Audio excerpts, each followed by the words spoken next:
Top 10 bulletin मध्ये पाहणार आहोत राज्य आणि देशातील महत्त्वाच्या घडामोडी एकत्रित।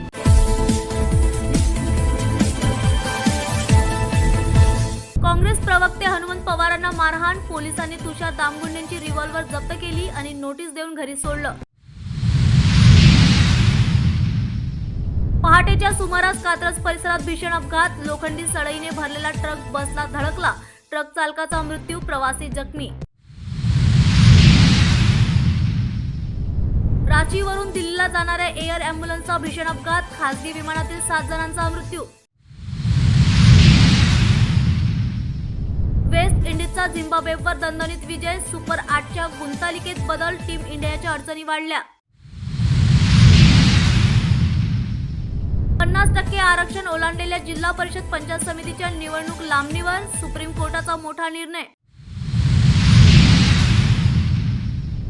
अजित पवारांच्या जाण्याने पोकळी निर्माण होणं म्हणजे काय असतं हे मला आज कळतंय, देवेंद्र फडणवीसांचं सभागृहात भाऊक भाषण।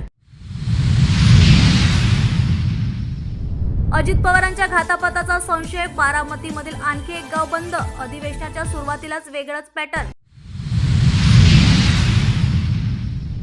पार्थ पवारांचा मामे भाऊ दिग्विजय पाटीलला अटक होणार, मुंढवा जमीन घोटाळा प्रकरणात अटकपूर्व जामीन अर्ज मागे। विदर्भासाठी ऐतिहासिक निर्णय, वैनगंगा नळगंगा नदीजोड प्रकल्पाला हिरवा कंदील, पाणी टंचाईवर मोठा दिलासा। ब्लॅक बॉक्सचा फोटो माझ्याकडे, किती जळालाय हे मला माहिती, अजित पवारांच्या विमान अपघातासंदर्भात रोहित पवारांकडून खळबळजनक दावा।